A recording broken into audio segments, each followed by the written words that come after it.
بسم اللہ الرحمن الرحیم۔ السلام علیکم ڈیئر ریڈرز، کیسے ہیں آپ سب؟ امید کرتی ہوں سب خیریت سے ہوں گے۔ تو بتائیں کیسا لگ رہا ہے آپ کو یہ ناول؟ بالکل بھی اچھا رسپانس نہیں آ رہا آج کل ناولز پہ۔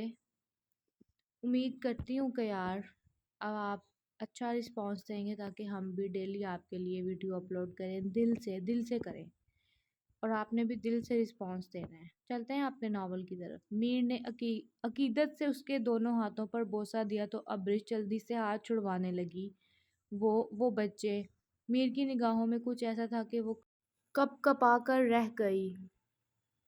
وہ سو چکے ہیں ابرش، اور اب تم مجھے خود سے سختی پر مجبور کر رہی ہو۔ وہ اس کی مزاحمت نظر انداز اسے خود کے قریب تر کر گیا۔ اس کی آنکھوں سے نظر آتی جنون خیزیاں۔ ابرش نے اپنے سوکھے ہونٹوں پر زبان پھیری۔ اس کی یہ حرکت مقابل پر قہر کی طرح برسی تھی۔ میر نے گردن میں ہاتھ ڈالے شدت سے ہونٹوں پر جھکا تھا۔ اس کی قربت جھلسا دینے والی تھی جو پل میں اس کے انگ انگ میں بسی تھی۔ اپنے سخت کندھوں پر اس کے نازک ہاتھوں کے پڑتے مکوں نے جیسے ہوش دلایا تھا۔ کافی ڈل ہو چکے ہیں تمہارے ہونٹ، کچھ ویسلین لگایا کرو۔ اس کے بے باکی سے کی گئی بات اوپر سے آنکھ ونک کرنا۔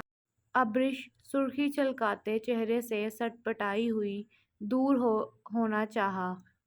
کتنے بے شرم ہیں آپ! اپنے چہرے پر پڑتے اس کی سانسوں کے تھپڑ ابرش کے لیے بولنا بھی مشکل ہو رہا تھا۔ نہ کرو یار، ابھی ہم نے ایسی کوئی حرکت کی ہی نہیں کہ مجھے یہ خطاب ملے۔ ہاں، صبح تک تم کہہ سکتی ہو۔ اس کے ہونٹ ابرش کی گردن پر جا بجا لمس بکھیر رہے تھے۔ دور رہیں پلیز، یہ سب ٹھیک نہیں ہے۔ مجھے تو اس بات پر یقین نہیں ہے کہ آپ میرے شوہر ہیں۔ اپنے کندھے سے سرکتی شرٹ کو دیکھتے ہی وہ جلدی سے بولی۔ وہ جو اس کے وجود کی رعنائیوں میں کھویا ہوا تھا، ایک جھٹکے سے نظر اٹھا کر اسے دیکھا۔ کیا تمہیں یقین نہیں ہے کہ میں تمہارا شوہر ہوں؟ میر نے اس کے چہرے کو دبوچے پوچھا۔ اس کی آنکھیں غصے کے مارے لال تھیں۔ مقابل نے ڈر کے مارے نفی میں سر ہلایا۔ وہ تو یہ کہنا چاہتی ہے کہ غلطی سے نکل گیا، لیکن وہ بول نہیں پا رہی تھی اس کے غصے کی وجہ سے۔ میر نے بنا اس پر ایک نظر ڈالے کمرے سے باہر نکل گیا۔ وہ پیچھے جانے لگی کیونکہ اب کافی وقت ہو چکا تھا۔ گھر والوں کے سامنے کیا جواب دیتی، لیکن پھر اس کے غصے سے خائف ہوتی وہیں انتظار کرنے لگی۔ 15 منٹ ہی گزرے تھے کہ وہ نیند سے جھولتی آرام کرنے لگی کہ دروازہ کھلنے پر اپنی نیند سے بھری آنکھیں کھولیں۔ پری بھابھی آپ؟ پری کو آدھی رات کو اپنے کمرے میں دیکھ کر حیران ہوئی تھی۔ ہاں، جو کارنامہ انجام دیا ہے اب اس کے نتائج آ رہے ہیں۔ پری کے طنز پر ہونک بنی اسے دیکھنے لگی جو سرخ چندری اس کے چہرے پر ڈال رہی تھی۔ چلو نیچے۔ لیکن کیوں؟ ان کے کھینچنے پر وہ گویا ہوئی۔ تمہارے شوہر نے ہم سب کو نیند سے جگا کر بٹھایا ہوا ہے کہ وہ ابھی تم سے نکاح کریں گے، وہ بھی دوبارہ۔ ایسی کون سی حرکت کی ہے جو گبر اتنے غصے میں؟ پری کی بات پر نیند سے بوجھل آنکھیں پھٹ سے کھلی تھی۔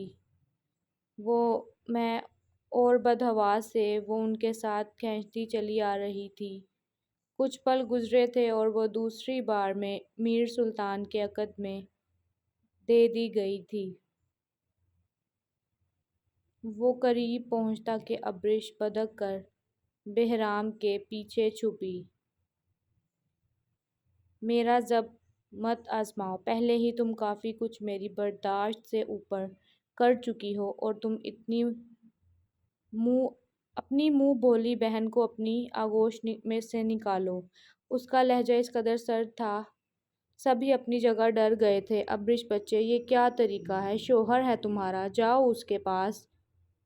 اس نے پھر سے سر نفی سے ہلایا۔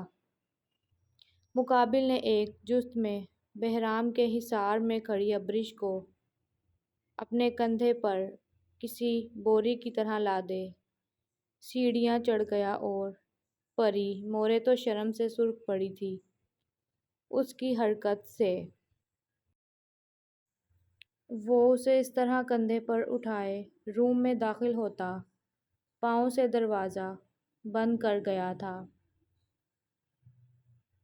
اسے کسی شے کی طرح پھینکا۔ آہ، یہ کیا بدتمیزی ہے! وہ گراتی ہوئی اٹھی، سارے شرم گئی بھاڑ لینے۔ وہ بنا جواب دیے دوسری طرف لیٹتا اسے کھینچ کر حصار میں لے گیا۔ چپ کر کے سو جاؤ، اب اگر ذرا سی مزاحمت کی تو میرے منہ زور جذبات جس تھپکی دے کر سلایا وہ پھر سے نہ امڑ آئے۔ اس کے کانوں میں ہلکی سی سرگوشی کرتا اسے سٹپٹانے پر مجبور کر گیا تھا۔ ابرش نے ٹانگیں مارنے کی کوشش کی تو اس نے اپنی ٹانگوں سے لاک کرتا گردن میں منہ دیے سو گیا۔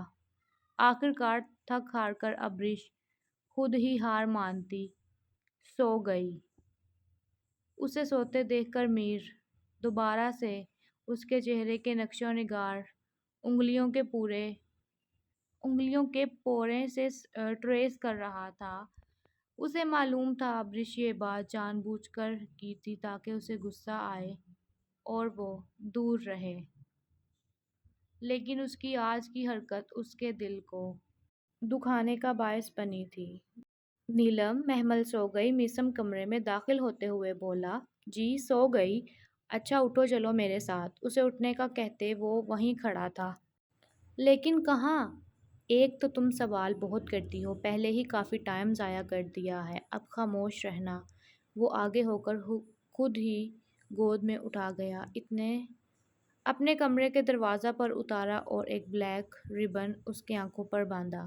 چلو، اس کا ہاتھ پکڑے روم میں داخل ہوا اور نرمی سے ربن اتارا۔ کمرے کو دیکھ کر اس کی آنکھیں پھیلی تھیں، ہر طرف ریڈ بلیک بیلونز لگے، بیڈ پر بڑے بڑے حروف میں ہیپی اینیورسری لکھا تھا۔ پورا کمرہ ایک رومانٹک سا بنا ہوا تھا، ماحول پیش کر رہا تھا۔ آپ کو یاد تھا؟ وہ واقعی حیرت سے گویا ہوئی کیونکہ وہ خود بھی بھول چکی تھی۔ بالکل میری جان۔ اس کے گالوں کو اپنے پوروں سے سہلاتا وہ خمار لہجے میں گویا ہوا۔ محمل اکیلی ہے؟ اس نے خود کو بچانے کی ناکام سی کوشش کی تھی۔ وہ دیکھ رہی ہو سامنے؟ میری ہر پل نظر ہے اپنی شہزادی پر۔ اسے کندھوں سے پکڑے رخ موڑا جہاں سامنے کیمرے میں محمل نظر آ رہی تھی۔ مطلب آپ نے سارے انتظام کیے ہوئے تھے؟ بالکل، کیونکہ میں ہاتھ آیا موقع گنوانا نہیں چاہتا تھا۔